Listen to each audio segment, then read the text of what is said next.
been complaints from Netflix users that when they log on, this screen pops up. Then it just freezes. Now take a closer look. Mosquitoes, double helix, and this is a shot of the Americas.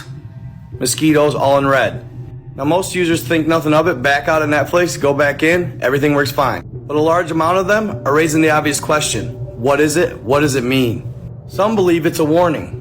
Others believe it's the government showing us what's to come, because they believe that when they show us what's about to happen, that it gives them some roundabout right to go through with it. Now by it, I mean this. A Bill Gates funded firm released 150,000 genetically modified mosquitoes into the wild. And by wild, they're referring to the United States, namely Florida. And they will continue to release 12,000 mosquitoes every week for 16 weeks, in hopes that by the end of the year, over 20 million mosquitoes will have been created after mating. Now how does it work and why are they doing this? Well, I'm glad you asked. First, the why. The proposed objective? To curb malaria and the dengue fever. And they're going to do this by using the Aedes aegypti species of mosquito, being that the females of this particular mosquito species carry and spread the diseases while the males simply can't.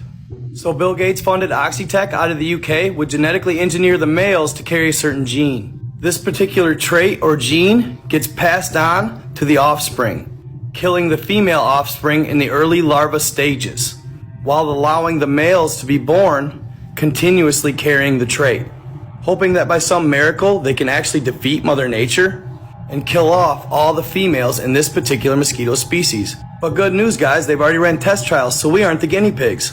In Brazil, Malaysia, Panama, and the Cayman Islands. Now at this point, Oxitec hadn't received regulatory permission to release them in the United States until recently. It apparently started in May. Notice how this one kind of flew under the radar? And I couldn't help it. As I was reading the articles, a couple questions popped into my head. As a US citizen, I currently live in Michigan. How many people do I know that have ever had dengue fever and or malaria? 0. So of course, I took the liberty to look it up. Here you'll see which countries are the main contributors to the malaria cases worldwide. Notice that the US percentage is so small, they didn't even list it. And as I continued, I found that only 2,000 people in the United States per year get malaria. The vast majority of those cases were immigrants and or travelers from foreign countries. Hardly any domestic cases. And now the dengue fever. Only 70 local transmitted cases in Florida and 10 in Texas. So what's the real agenda here, Bill? So as of late, there's been